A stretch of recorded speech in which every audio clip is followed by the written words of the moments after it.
Salut tout le monde, ici Capucine. On se retrouve pour une nouvelle capsule de biologie qui va porter aujourd'hui sur la bioaccumulation des toxines. La bioaccumulation, c'est quoi?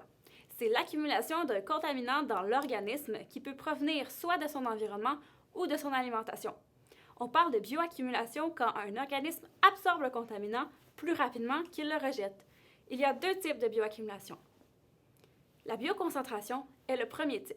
C'est lorsqu'un organisme est contaminé directement par son environnement ou son alimentation, comme les moules qui filtrent des microplastiques ou des tortues qui mangent des sacs en plastique. La bioconcentration se fait donc en contact direct avec l'environnement. Quand un prédateur mange une proie contaminée, les contaminants s'accumulent dans son organisme. La contamination passe donc au niveau trophique suivant. C'est la bioamplification. Le deuxième type de bioaccumulation. Par exemple, un oiseau pêcheur qui mange un poisson contaminé aura donc une concentration plus grande de contaminants, donc la concentration sera amplifiée. Lorsque le plastique est ingéré, il reste pendant une longue période de temps dans le tractus digestif et cela peut provoquer la libération de substances chimiques telles les phtalates ou le PCB. Ces substances peuvent agir comme perturbateurs endocriniens et donc compromettre la santé des individus et leurs différentes fonctions endocriniennes.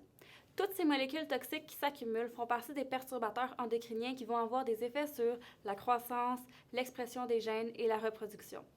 En théorie, lorsque l'homme consomme de ces animaux contaminés, il devrait aussi être contaminé. En effet, il y a des microplastiques dans les tractus digestifs de plusieurs poissons, crustacés, mollusques comestibles, et donc cela représente un réel risque d'exposition pour l'homme.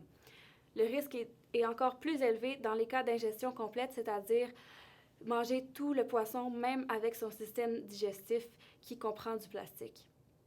En effet, on reporte qu'en Méditerranée, 659 espèces marines sont contaminées par des microplastiques et 200 de ces espèces sont comestibles. En août 2021, une étude a démontré que les microplastiques s'accrochent à la paroi des globules rouges, ce qui réduit l'apport en oxygène dans le corps des êtres humains.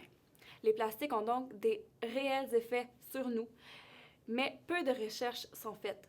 Donc, avant de pouvoir faire plus de recherches, il faut améliorer la qualité et standardiser internationalement les méthodes utilisées pour évaluer l'exposition, les risques et les effets.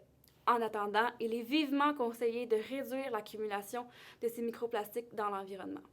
Merci d'avoir regardé la capsule et n'oubliez pas de vous abonner à notre chaîne.